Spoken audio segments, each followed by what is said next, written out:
channel Nivy Academy. I am Jyoti and your chemistry mentor. Last class में हमने structure of atom के NEET PYQ solve किए थे, जिसमें हमने कहा था 15 क्वेश्चन करवाएंगे, बट कुछ टेक्निकल इश्यू की वजह से 15 क्वेश्चन हम कंप्लीट नहीं करवा पाए थे। तो आज हम स्टार्ट करते हैं उसका सेकंड पार्ट। वो लास्ट वाले क्वेश्चन भी यही ऐड कर देंगे जो हमारे रिमेनिंग क्वेश्चन थे, और आगे की भी क्लास करते हैं। तो आज की क्लास का हमारा जो फर्स्ट क्वेश्चन रहने वाला है वो होगा हमारा ये, चलिए देखते हैं।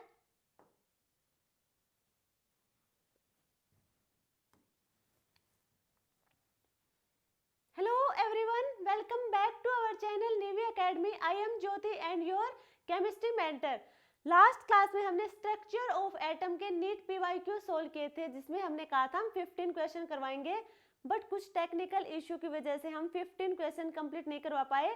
देन कल जो हमारे रिमेनिंग क्वेश्चन था वो, और आज उसके आगे के और क्वेश्चन सोल्व करेंगे हम नीट पीवाईक्यू के। तो चलिए स्टार्ट करते हैं आज की क्लास, जिसमें फर्स्ट क्वेश्चन होगा हमारा, the energy of electron in the ground state for helium plus ion is -x joule. देखिए एनर्जी दे रखी है हमें हीलियम प्लस आयन की ग्राउंड स्टेट में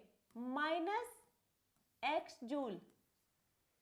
then energy for an electron in n is equal to 2 state for beryllium 3 plus ion in joule.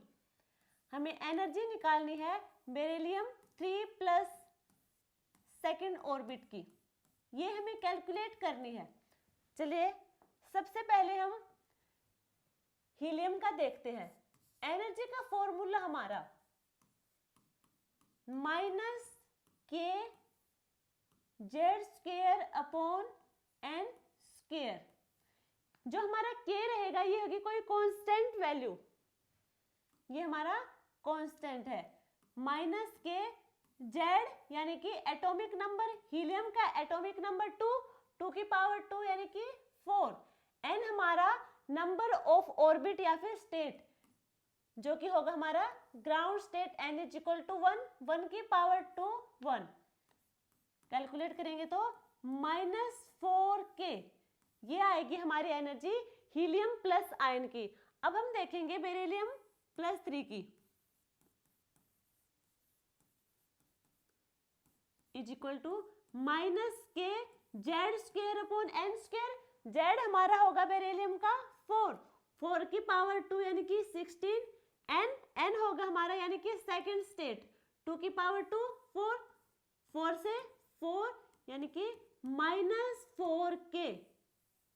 जो हमारे helium plus ion की एनर्जी थी वो भी -4k, और बेरिलियम 3 प्लस की एनर्जी थी वो भी -4k, यानी कि दोनों की एनर्जी इक्वल होगी। अब हमें पता है हीलियम की एनर्जी दे रखी है हमें, हीलियम प्लस की एनर्जी -x जूल, तो बेरिलियम 3 प्लस की होगी हमारी, दोनों की एनर्जी सेम है, तो बेरिलियम 3 प्लस की एनर्जी भी होगी -x जूल, यानी कि -x। ये होगी हमारी बेरिलियम 3 प्लस आयन की energy in second state. Option number C हमारा करेक्ट आंसर रहेगा। ठीक है, चलिए नेक्स्ट क्वेश्चन पे। नेक्स्ट क्वेश्चन होगा हमारा, if radius of second orbit of the helium plus ion is, ये हमें दे रखी है रेडियस हीलियम प्लस आयन की सेकंड ऑर्बिट की 105.8 picometre. What is the radius of third Bohr orbit of lithium 2 plus. हमें निकालनी है लिथियम 2 प्लस की थर्ड ऑर्बिट में। देखो अब सबसे पहले यहां से देखो, रेडियस का फॉर्मूला होगा हमारा a0 n² अपॉन z। ये होगा हमारा बोर रेडियाई का फॉर्मूला। रेडियस दे रखी, हम बात कर रहे हैं यहाँ पे हीलियम प्लस की, रेडियस होगी हमारी 105.8 पिकोमीटर, इज इक्वल टू, ये हमारी कांस्टेंट वैल्यू है a0 n²। n होगा यहाँ पे सेकंड स्टेट, सेकंड ऑर्बिट की बात करें n2 2 की पावर 2 यानी कि 4। Z हमारा हीलियम का होगा 2, कट करेंगे तो 2 A naught is equal to 2 इधर जाएगा तो डिवाइड में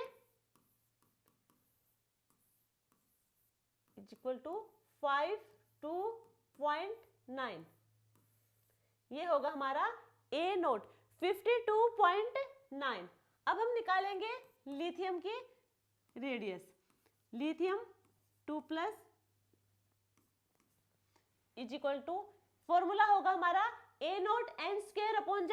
A नोट हमारा होगा, यहाँ पे निकल के आया 52.9 n स्क्वायर, n हो गए यहाँ पे लिथियम की थर्ड ऑर्बिट यानी कि 3 की पावर 2 9 अपॉन Z होगा यहाँ पे लिथियम का 3 से 3 यहाँ पे आएगी हमारी 27.628 और 15 पिकोमीटर, 158.7 पिकोमीटर, ये होगी हमारी radius lithium second, lithium 2+ ion की इन थर्ड ऑर्बिट।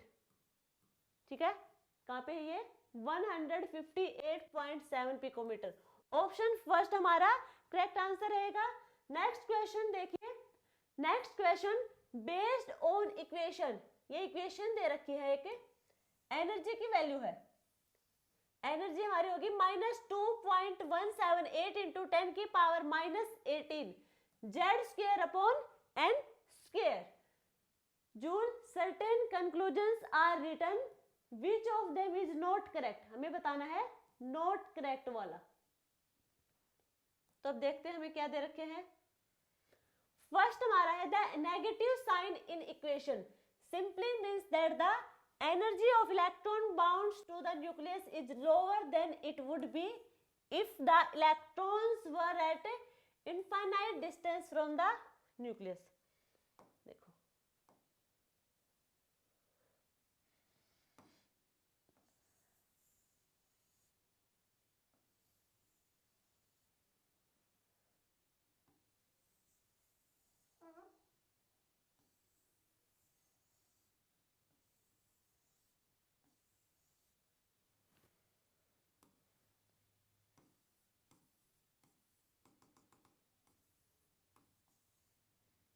ये देखिए, ये हमारा न्यूक्लियस, न्यूक्लियस के अराउंड रिवॉल्व करेगा हमारा इलेक्ट्रॉन। इसके कह रखा है जो इनफाइनाइट पे, यहाँ पे कोई इलेक्ट्रॉन होगा। अब सबसे पहले ये देखो, जो हमारा न्यूक्लियस और इलेक्ट्रॉन इनके बीच में अट्रैक्शन फोर्स होगा, फोर्स अट्रैक्शन कैसा होगा, ज्यादा होगा, इंक्रीज, क्योंकि दोनों के बीच की जो डिस्टेंस है इंटर न्यूक्लियर डिस्टेंस वो होगी यहाँ पे कम, और न्यूक्लियस हमारा पॉजिटिवली चार्ज, इलेक्ट्रॉन हमारा नेगेटिवली, दोनों के बीच में अट्रैक्शन होगा वो भी ज्यादा होगा। अब बात करें जो इनफाइनाइट ऑर्बिट में हमारा इलेक्ट्रॉन होगा उसके बीच में और न्यूक्लियस के बीच का अट्रैक्शन देखेंगे तो वो होगा हमारा वीक अट्रैक्शन, वो होगा वीक अट्रैक्शन। अब यहाँ पे बता रखी है जो नेगेटिव वैल्यू है एनर्जी की, जो इलेक्ट्रॉन की एनर्जी है वो नेगेटिव है, वो क्या बता रही है, जो न्यूक्लियस से बाउंड होगा इलेक्ट्रॉन वो कम होगी then it would be if the electron were at infinite distance.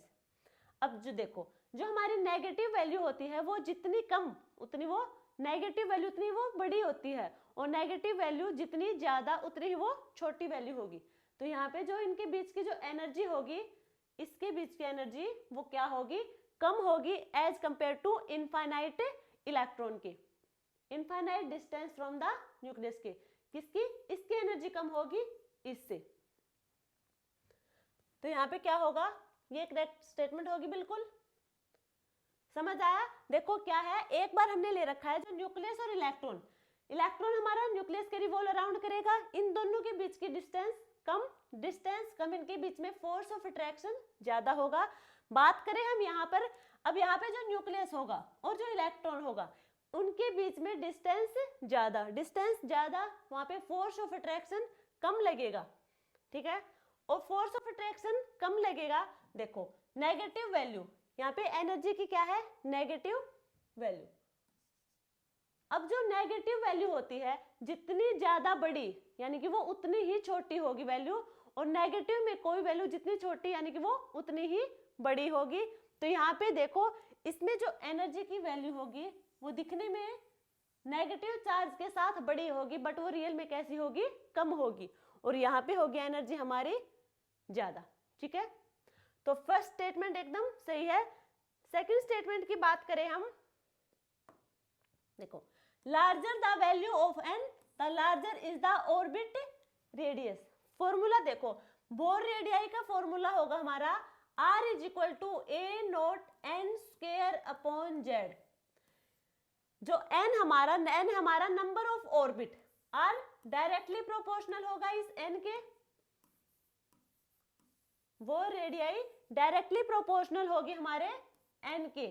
अब देखो यदि हमारी n इंक्रीज होगी तो हमारी रेडियाई भी क्या होगी, इंक्रीज होगी, यानी कि larger the value of n then the larger is the orbit radius. ये स्टेटमेंट बिल्कुल सही है। नेक्स्ट स्टेटमेंट की बात करें हम, equation can be used to calculate the change in energy when the electron changes orbit. क्या है, इस इक्वेशन में हम चेंज इन एनर्जी यानी कि डेल ई हम कैलकुलेट कर सकते हैं जब हमें क्या दे रखा हो कि इलेक्ट्रॉन अपने ऑर्बिट चेंज कर रहा है। इलेक्ट्रॉन अपने ऑर्बिट चेंज कर रहा है कैसे, ही देखो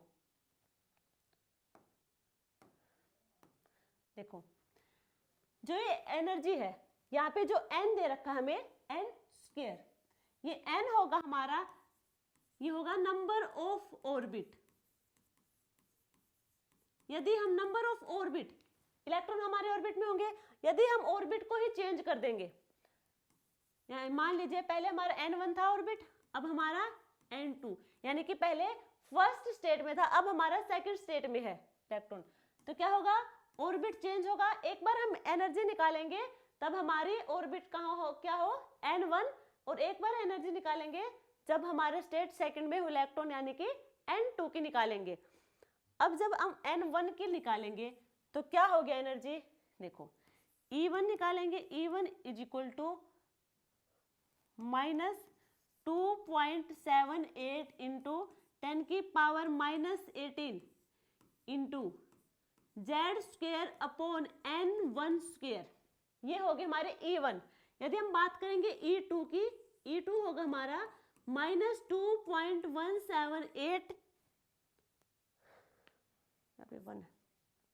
इंटू 10 की power -18 into Z square upon n2 का स्क्वायर, ये होगी हमारी सेकंड एनर्जी।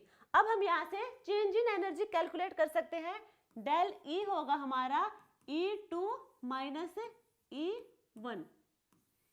तो क्या हुआ, ये स्टेटमेंट भी बिल्कुल सही हुई। कैसे, हम यहाँ पे चेंज इन एनर्जी कैलकुलेट कर सकते हैं यदि इलेक्ट्रॉन अपने ऑर्बिट को चेंज कर रहा है, तो सी भी हमारा सही होगा। बात करें हम नेक्स्ट की, for n is equal to 1 the electron has a more negative energy then, अच्छा देखो एक मिनट,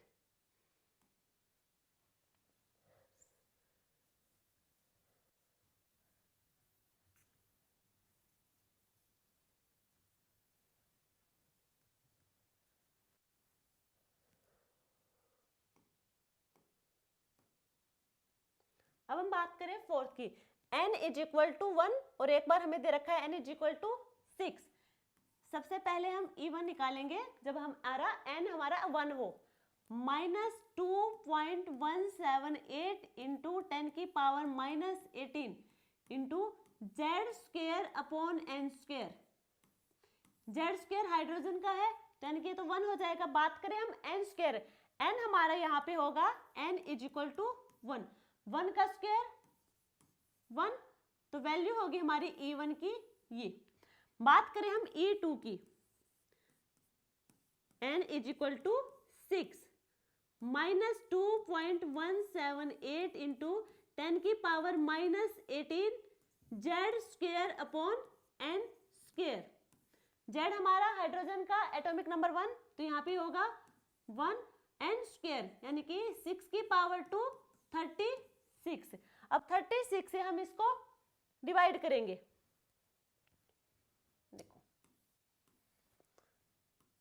0.178 36 से करेंगे 0.06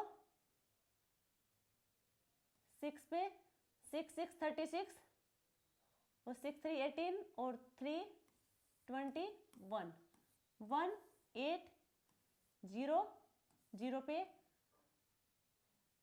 5 पे 0 3 18 ये हमारी वैल्यू आएगी यहाँ पे -0.0605 इंटू 10 की पावर -18 एनर्जी हमारी जूल में होगी। ये आई हमारी वैल्यू। तो एक तो वैल्यू हमारी, ये तो हमारी E2 की वैल्यू है जब n इज इक्वल टू 6 हो। ये हमारी E1 होगी जब n हमारा 1 हो। अब देखिए इनमें से किसकी वैल्यू ज्यादा होगी। क्वेश्चन में क्या कहा है, for n is equal to 1 the electron has a more negative energy then it does for n is equal to 6, which means that the electron is more loosely bound in the smallest low orbit।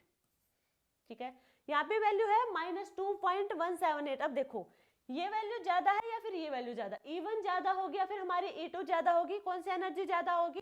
दिखने में हमें लग रहा है कि 2.178 की हमारी value ज्यादा होगी, बट एक्चुअल में ज्यादा होगी ये, क्योंकि नेगेटिव वैल्यू जितनी ज्यादा बड़ी दिखेगी वो उतनी ही छोटी होगी, और नेगेटिव जितनी छोटी होगी रियल में वो उतनी ही बड़ी होगी। तो एक्चुअल में हमारी कौन सी बड़ी होगी हमारी वैल्यू? E2 हमारी एनर्जी ज्यादा होगी एज कंपेयर टू E1। तो ये क्या होगा, ये लूजली बाउंड की बजाय स्ट्रॉन्गली बाउंड होगा। न्यूक्लियस से कैसा होगा? स्ट्रॉन्गली बाउंड होगा, ना कि लूजली। ये होगा स्ट्रॉन्गली बाउंड। यानी कि ऑप्शन डी हमारा आंसर, हमारा ऑप्शन डी रहेगा। ठीक है, ऑप्शन डी हमारा आंसर रहेगा। नेक्स्ट क्वेश्चन, नेक्स्ट होगा हमारा, according to the Bohr theory which of the following transition in the hydrogen atom will give rise to the least energetic photon. हमें बताना है कि लीस्ट एनर्जेटिक फोटोन जो rise करेगा हाइड्रोजन एटम के transition में, तो वो कौन सा होगी इनमें से। हमें देखनी है जहां पे मिनिमम ट्रांजिशन होगी, जहां पे मिनिमम ट्रांजिशन होगी वही हमारी लिस्ट एनर्जेटिक फोटोन शो करेगी।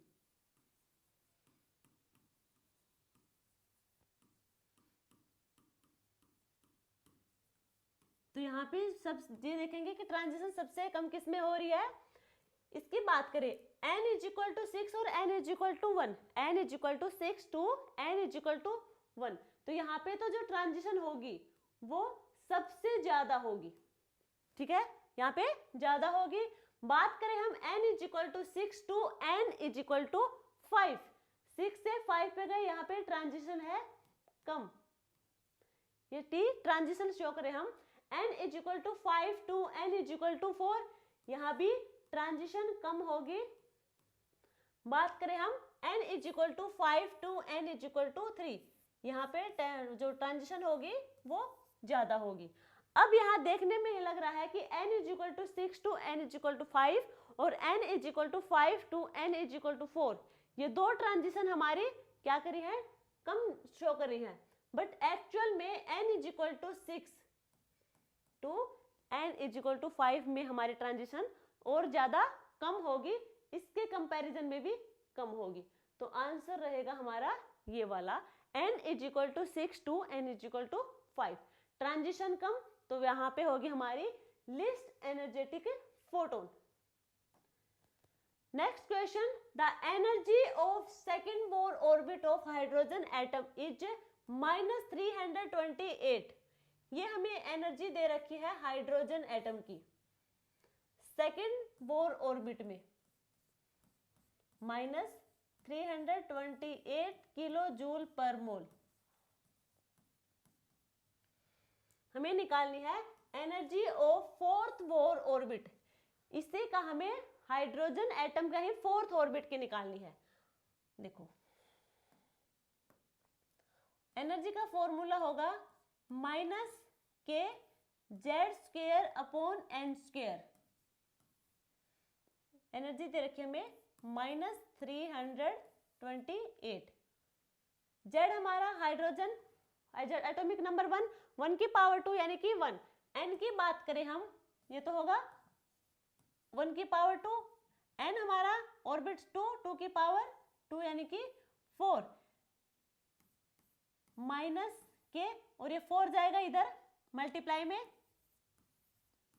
इंटू 4, वैल्यू आएगी हमारी 32, 3, 4, 2, 8, 11, 1, 13 इज इक्वल टू माइनस के, ये माइनस माइनस से माइनस कैंसिल आउट, तो के की वैल्यू होगी हमारी 1312। ये होगी हमारी के की वैल्यू। अब हमें कैलकुलेट करना है फोर्थ ऑर्बिट की एनर्जी, हाइड्रोजन एटम के फोर्थ ऑर्बिट की। फोर्थ माइनस के की वैल्यू है 1312 Z square upon N square. Hydrogen atom का जेड 1, 1 का स्क्वायर अपॉन एन, 4, 4 का स्क्वायर होगा 16।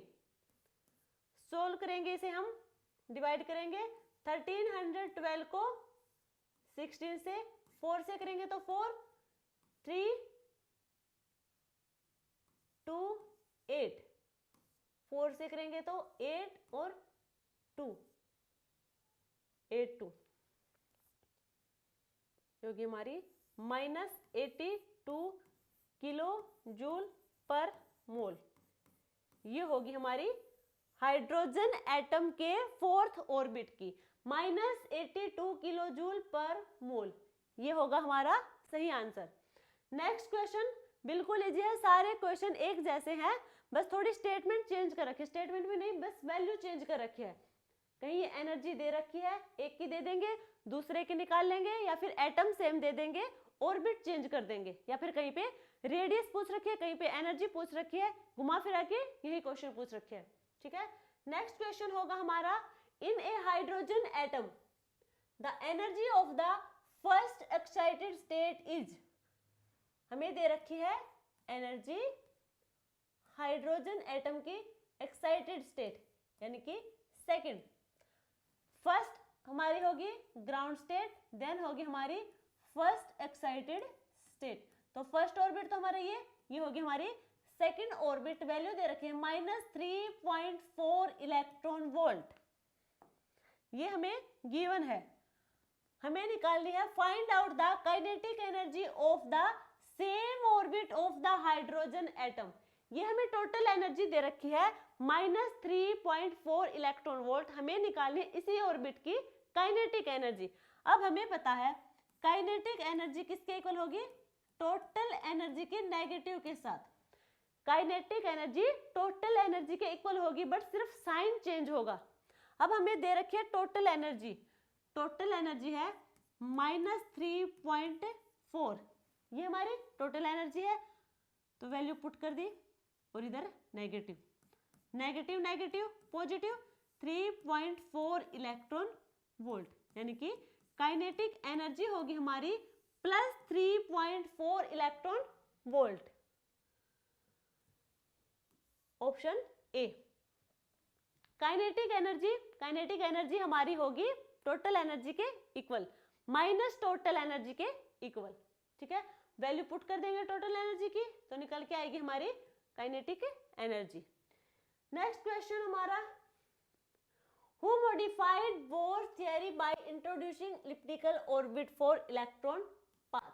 इसमें समझने का कुछ नहीं, याद करना, ये होगा हमारा Sommerfeld. Next question, the Bohr orbit radius for the hydrogen atom. Hydrogen atom की रेडियस फर्स्ट ऑर्बिट में होगी 0.530 angstrom. The radius for the first excited state orbit is. Hydrogen atom के ही फर्स्ट एक्साइटेड स्टेट की निकालनी है, ये थी ground state की। अब देखो हमें निकालनी है हाइड्रोजन एटम के फर्स्ट एक्साइटेड स्टेट यानी कि सेकंड ऑर्बिट की एनर्जी निकालनी है। रेडियस का फॉर्मूला होगा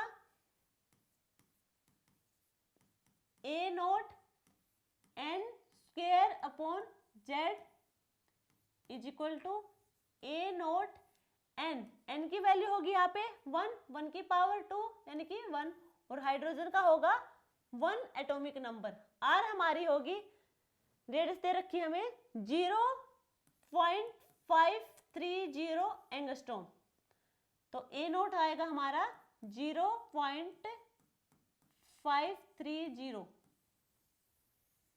हमें कैलकुलेट करनी है सेकेंड ऑर्बिट की रेडियाई, हाइड्रोजन एटम के सेकेंड ऑर्बिट की रेडियाई। तो ए नोट की वैल्यू है 0.530, N square upon Z, N होगा यहाँ पे 2 की पावर 2 यानी कि 4 अपॉन 1। आंसर आएगा हमारा 400, 43, 12, 20, 21, ये होगी हमारी रेडियाई। हाइड्रोजन एटम की रेडियस होगी हमारी 2.120। Option number D, option D हमारा करेक्ट आंसर रहेगा। नेक्स्ट क्वेश्चन की बात करें हम, अच्छा देखो सेम है, बार बार वही क्वेश्चन रिपीट हो रहे हैं, तो ये आप लोगों के लिए HW है, आप खुद सोल्व करोगे इसे, और इसका आंसर आप कमेंट सेक्शन में जरूर दोगे कि इसका आंसर क्या रहेगा, ठीक है। ये आप खुद सोल्व करेंगे और कमेंट सेक्शन में बताएंगे कि इसका आंसर क्या रहेगा। यदि आपसे ना होगा तो नेक्स्ट वीडियो में हम जहां पे हम जेईई मेंस के क्वेश्चन करवाएंगे वहां पे इसे सोल्व करवा देंगे। नेक्स्ट क्वेश्चन देखो, the energy of an electron in the nth orbit of hydrogen atom is. अब हमें दे रखा orbit nth orbit hydrogen atom का, एनर्जी कैलकुलेट करेंगे।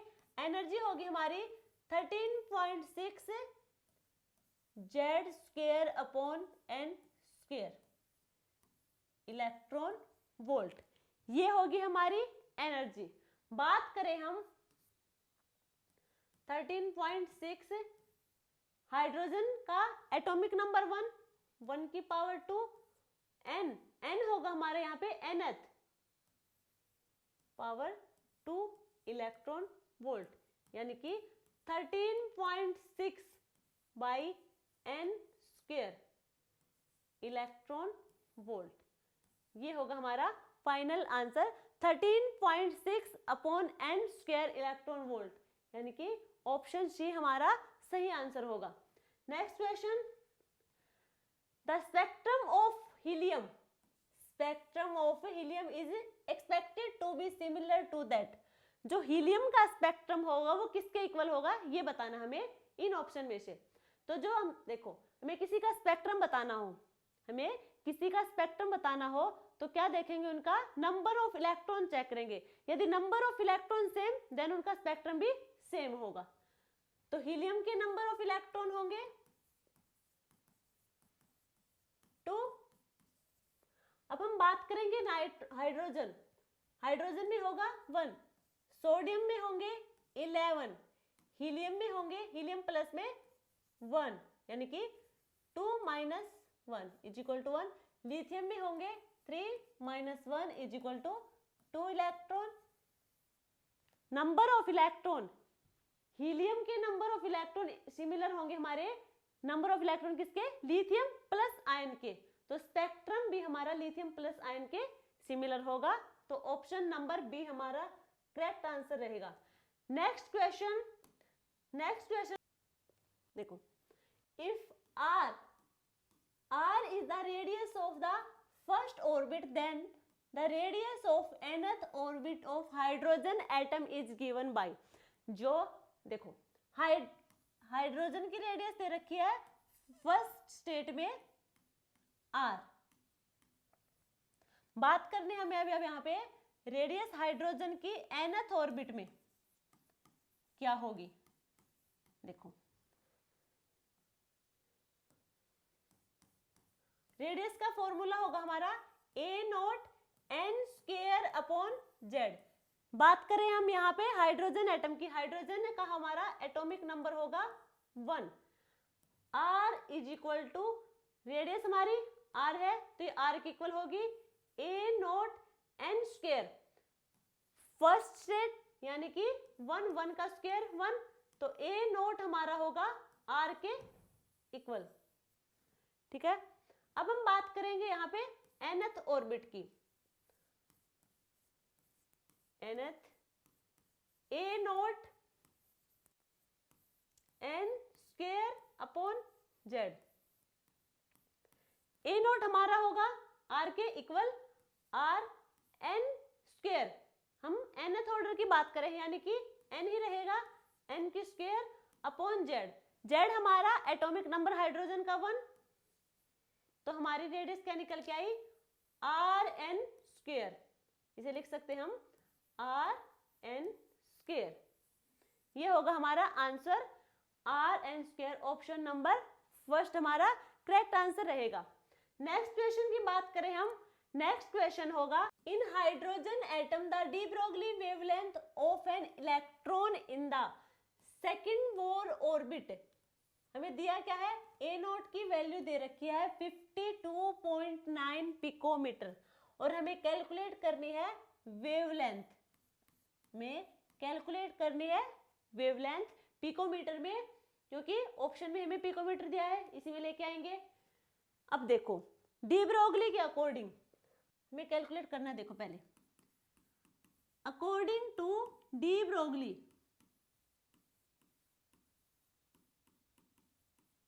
Lambda is equal to H upon M V, ये होगी हमारी वेवलेंथ। अब वेवलेंथ कैलकुलेट कैसे करेंगे, हमें पता हो प्लैंक कांस्टेंट, मास पता हो, वेलोसिटी पता हो, बट हमें ये क्या है h तो हमारा होगा प्लैंक कांस्टेंट, ये होगी कांस्टेंट वैल्यू जो हमें पता है, बट मास और वेलोसिटी हमें नहीं पता, तब हम क्या करेंगे, हमें पता है सिर्फ बोर रेडियस में ए नोट की वैल्यू पता है। अब हम कैलकुलेट कैसे करेंगे, बात करें हम according to angular momentum, angular momentum, angular momentum होगा हमारे equal integral multiple of h upon 2 pi, यानी कि M V R is equal to N H upon 2 pi. अब देखो इस एम वी को इधर लेके आए हम और n अपॉन 2 पाई को हम इस साइड लेके आए, तो क्या होगा, ये तो हो जाएगा h अपॉन एम वी को इस साइड लेके आए और ये इधर गया तो r, ये होगा 2 pi upon n, 2 pi divide में है तो इधर जाके मल्टीप्लाई में होगा, n मल्टीप्लाई में है तो वो होगा डिवाइड में, तो ये क्या होगी हमारी h अपॉन एम वी और ये क्या है h अपॉन एम वी, यानी कि h अपॉन एम वी हमारे इक्वल है 2 पाई r अपॉन n के, तो ये रख सकते हैं हम। देखो लेमडा होगा हमारा 2 पाई r अपॉन n, हमें दिया क्या है 2 पता है हमें, 2 वैल्यू है पाई 3.14, n हमें पता है कितना है, सेकंड ऑर्बिट की बात हो रही है तो n होगा हमारा 2। अब हमें बात करें r, हमारी bore radius, but bore radius नहीं दी हमें, यहाँ पे दी है a नोट की वैल्यू। अब हम कैलकुलेट करेंगे, r होगा हमारा a naught n square upon z, यहां से r कैलकुलेट कर लेंगे, a नोट हमारा होगा 52.9, n स्क्वायर, n हमारा 2, सेकंड ऑर्बिट 2 की पावर 2 यानी कि 4, z हम बात कर रहे हैं हाइड्रोजन एटम की, किसकी, हाइड्रोजन एटम की, जो एटॉमिक नंबर होगा 1। अब देखो r निकल के आएगी हमारी, 4 से मल्टीप्लाई करेंगे इसे 36, 4 2 8 3 11 1 21, ये आई हमारी r की वैल्यू। अब r की वैल्यू यहां पुट कर देंगे हम, बाकी हमें पता है तो हमें निकल के आएगी वेवलेंथ। देखो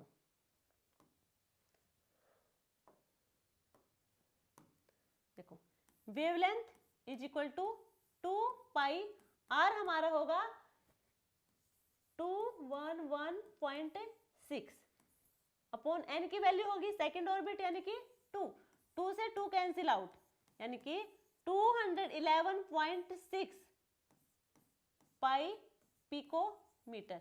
ये होगी हमारी वेवलेंथ। क्या होगी ये? वेवलेंथ। कैसे कैलकुलेट किया? According to de Broglie wavelength की वैल्यू, वेवलेंथ का फॉर्मूला होगा जो h/mv।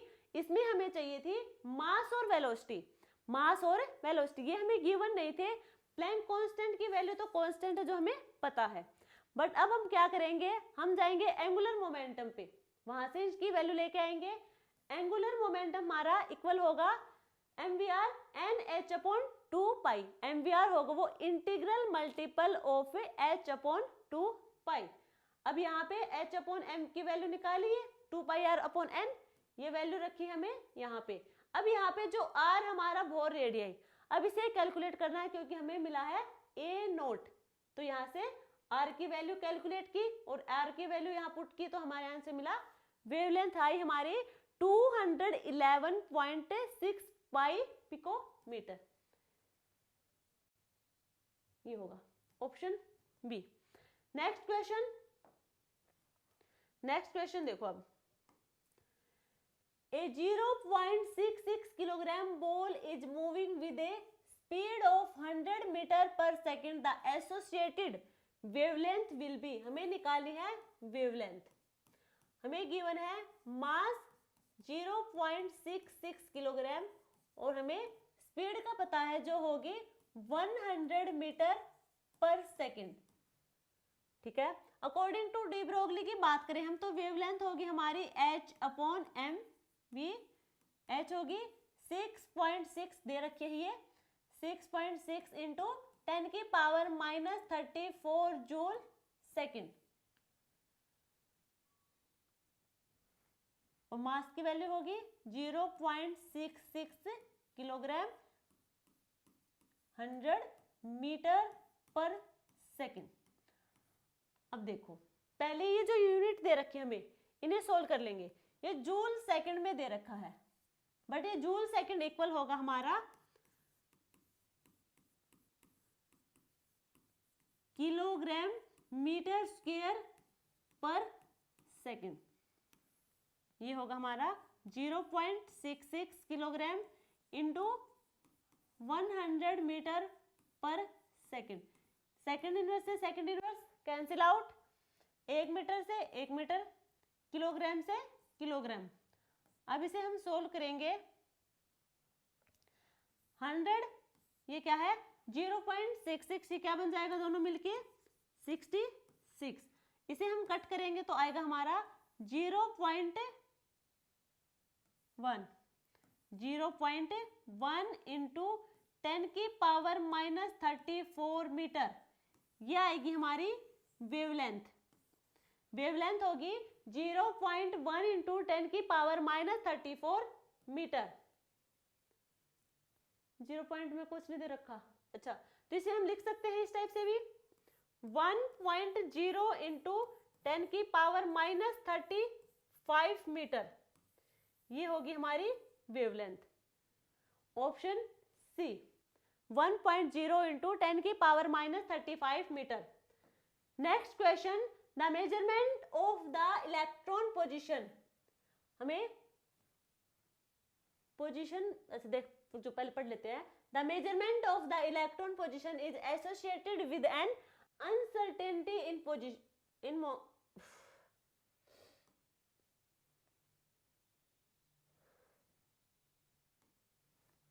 The measurement of the electron position is associated with an uncertainty in momentum which is equal to 1 into 10 की power -18 gram centimeter per second.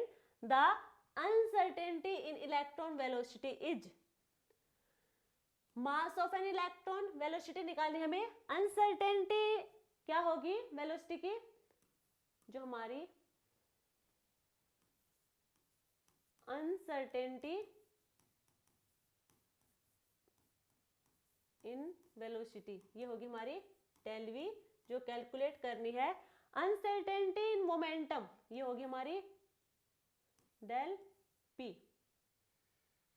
ठीक है,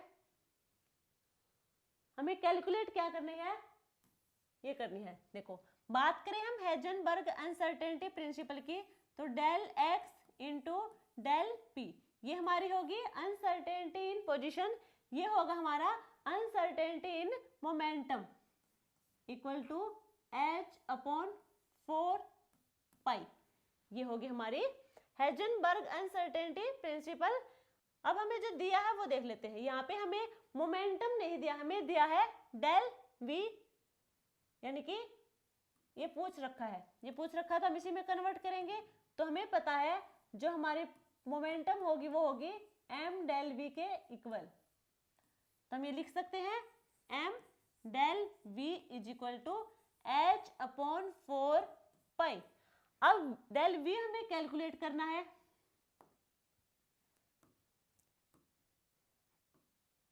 del v हमें calculate करना है। मास ऑफ इलेक्ट्रॉन हमें दिया है 9 इंटू 10 की पावर माइनस 28 ग्राम, और डेल x की वैल्यू दे रखी हमें, अच्छा हमें तो मोमेंटम ही दिया है, अनसर्टेनिटी इन मोमेंटम दिया हमें, ठीक है। डेल p दिया है 1 इंटू 10 की power minus 18 gram centimetre second inverse, हमें दिया है अनसर्टेनिटी इन मोमेंटम, और पूछा हमसे अनसर्टेनिटी इन वेलोसिटी।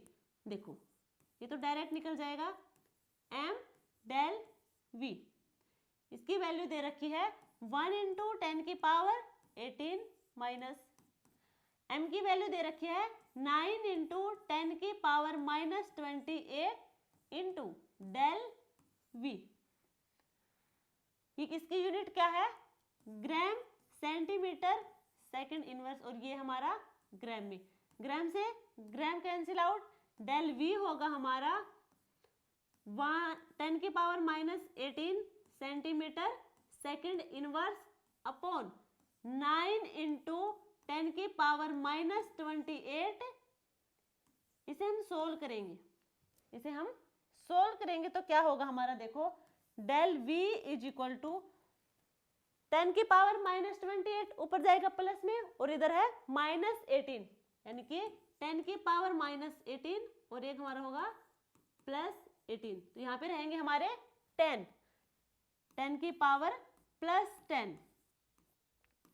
साथ में हम यहाँ पे करेंगे 1 को डिवाइड करेंगे 9 से, 1 को 9 से डिवाइड करेंगे तो हमें मिलेगा 0.1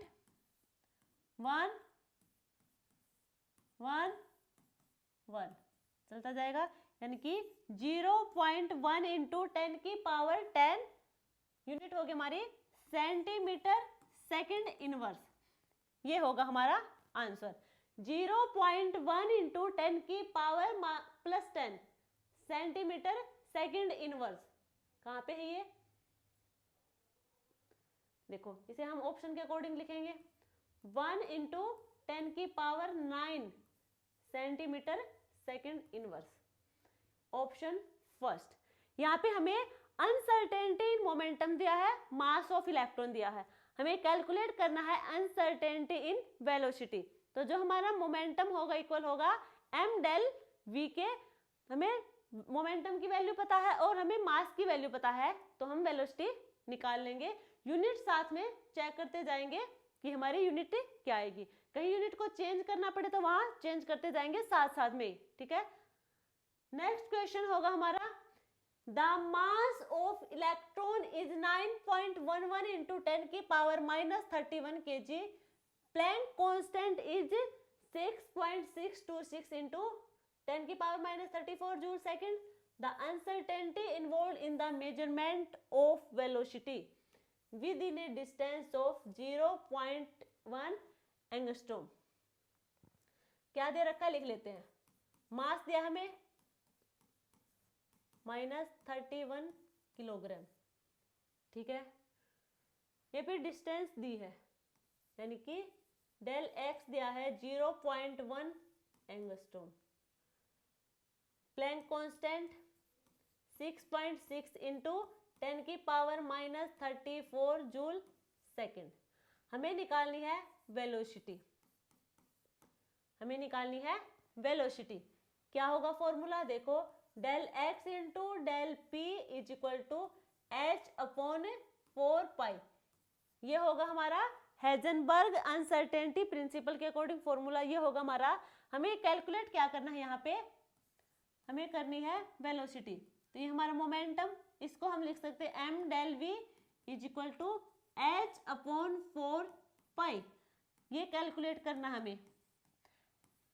डेल एक्स होगा हमारा 0.1 इंटू 10⁻⁻10 मीटर में कन्वर्ट कर लिया हमने इसे, एंगस्ट्रोम में था मीटर में कन्वर्ट कर लिया, इंटू मास होगा हमारा 9.1 into 10⁻31 kg into del V H होगा हमारा 6.6 इंटू 10⁻34 अपॉन 4 पाई 3.14। तो डेल वी कैलकुलेट करेंगे, डेल वी को इधर रखेंगे और बाकी सबको इस साइड लेके जाएंगे। तो हमारी होगी 6.6 into 10⁻34 joule second upon 4 into 3.14 into, ये भी अपॉन में जाएगा, यानी कि 0.1 into 10⁻⁻10 metre into 9.1 into 10⁻31 kg। ठीक है, ये पूरी वैल्यू को हम कैलकुलेट कर लेंगे और हमारी डेल वी आएगी निकल के। ठीक है, तो एक कैलकुलेशन खुद करोगे आप लोग, डेल वी निकल के आएगी हमारी मीटर पर सेकंड में। मीटर पर सेकंड कैसे होगा, ये देखो, ये जो हमारा जूल सेकंड होगा, इसके जगह हम लिख सकते हैं यहाँ पे जो हमारी प्लैंक कांस्टेंट की वैल्यू होगी वो हो सकती होगी यहाँ पे 6.6 into 10⁻34 kilogram metre square second inverse. यहाँ पे होगा किलोग्राम से किलोग्राम कैंसिल और मीटर से 1 मीटर कैंसिल, तो यहाँ पे हमारा मीटर पर सेकंड बचेगा। बाकी पूरी वैल्यू को आप खुद कैलकुलेट करोगे और आंसर निकालोगे कि इनमें से कौन सा आंसर होगा और कमेंट सेक्शन में बताएंगे कि हमारा कौन सा ऑप्शन रहने वाला है इस क्वेश्चन का। Next question, the uncertainty in momentum of an electron. ये हमें दे रखी है 1 into 10⁻⁻5 kilogram metre per second. The uncertainty in its position will be, हमें ये निकालना है। कैसे निकालेंगे, एच की वैल्यू दे रखी है हमें, प्लैंक्स कांस्टेंट की वैल्यू हमें दे रखी है। तो according to Heisenberg uncertainty principle हमारा फॉर्मूला होगा del X into del P is equal to H upon 4 pi. Del X calculate करेंगे तो होगा हमारा H upon 4 pi del P. Value put करेंगे इनकी 6.6 into 10⁻34 kilogram metre square per second upon 4 into pi होगी हमारी 3.14 into del P हमारा होगा 1 into 10⁻⁻5 kilogram metre per second. Second से सेकेंड कैंसिल, किलोग्राम से किलोग्राम, 1 मीटर से 1 मीटर। यहाँ पे जो आंसर होगा, जो 10⁻⁻5 है ऊपर जाएगा प्लस की, अब इसमें होगा प्लस करेंगे कितना आएगा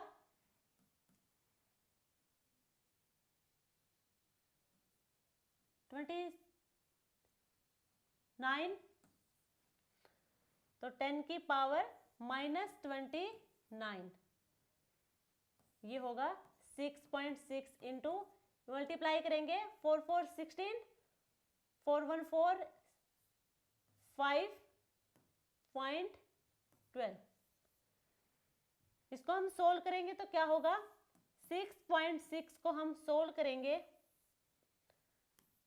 12.56 से, 2 1 कैंसिल आउट, क्या होगा 0 पे एक 0 लिखेंगे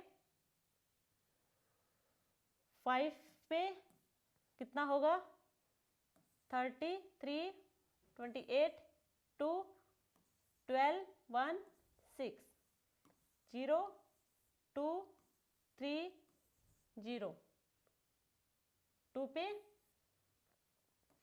12, 11, 5, 2, 8, 8, यहाँ पे होगा 6, 0,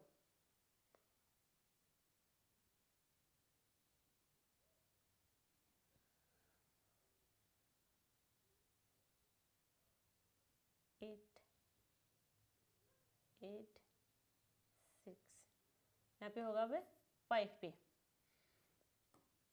0, 8, 2, 6, ये होगा हमारा 0.525 इंटू 10 की पावर -29 मीटर। ये होगा आंसर हमारा 0.525 इंटू 10 की power -29 metre.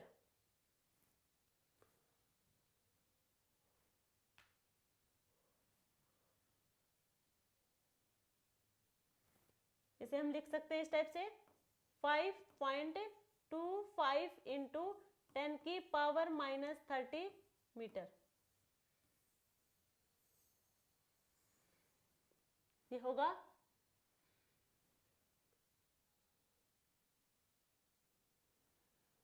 Option first. Option first हमारा करेक्ट आंसर रहेगा। ठीक है, नेक्स्ट क्वेश्चन। नेक्स्ट क्वेश्चन होगा the de Broglie wavelength of a particle with mass 1 ग्राम। मास दे रखा है 1 ग्राम एंड वेलोसिटी v होगी हमारी 100 मीटर पर सेकंड। कैलकुलेट करनी है हमें वेवलेंथ। तो डी ब्रोगली वेवलेंथ के अकॉर्डिंग लेमडा होगी हमारी h/mv। मास हमारा ग्राम में है, किलोग्राम में कन्वर्ट करेंगे तो 10 की पावर -3 किलोग्राम। देखो h होगा हमारा 6.6 इंटू 10 की power -34 kilogram metre square second inverse. Mass हमारा होगा 10 की power -3 kilogram into 100 metre per second. Metre cancel out, kilogram से किलोग्राम कैंसिल आउट। यहां होगा हमारी 6.6 इंटू 10 की पावर -34 और ये होगा हमारा 100 कैंसिल आउट करेंगे तो 10 की पावर नीचे होगी हमारी -1, ऊपर जाएगी प्लस में। तो ये होगा हमारा 6.6 इंटू 10 की पावर -33 मीटर। ये आएगी हमारी वेवलेंथ 6.6 इंटू 10 की पावर -33। ऑप्शन ये। ठीक है, 6.6 इंटू 10 की power -33 metre. Next question, the momentum of a particle having de Broglie wavelength of 10 की पावर -17 मीटर और h दे रखा है हमें। हमें निकालना है uncertainty in momentum. Uncertainty in momentum को हमें कैलकुलेट करना था। यहाँ पे हमें वेवलेंथ और साथ में हमें दे रखी है h, प्लैंक कांस्टेंट की वैल्यू।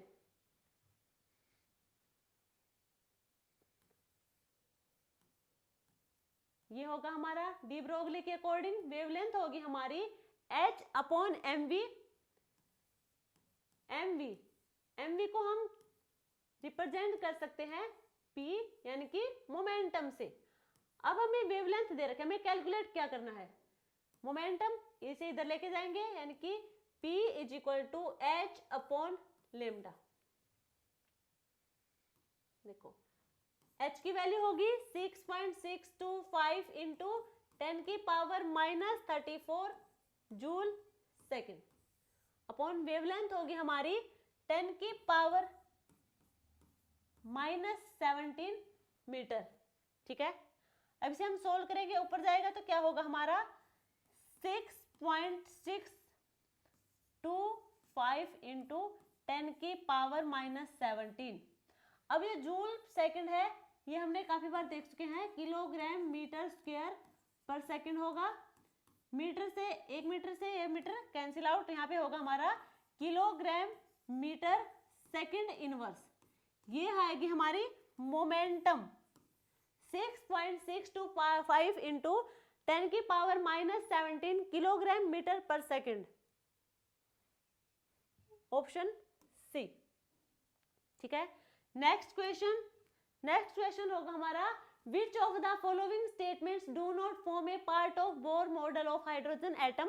ये जो गिवन स्टेटमेंट है, इनमें से हमें बताना है वो कौन सी स्टेटमेंट होगी जो बोर मॉडल ऑफ एटम का पार्ट नहीं है।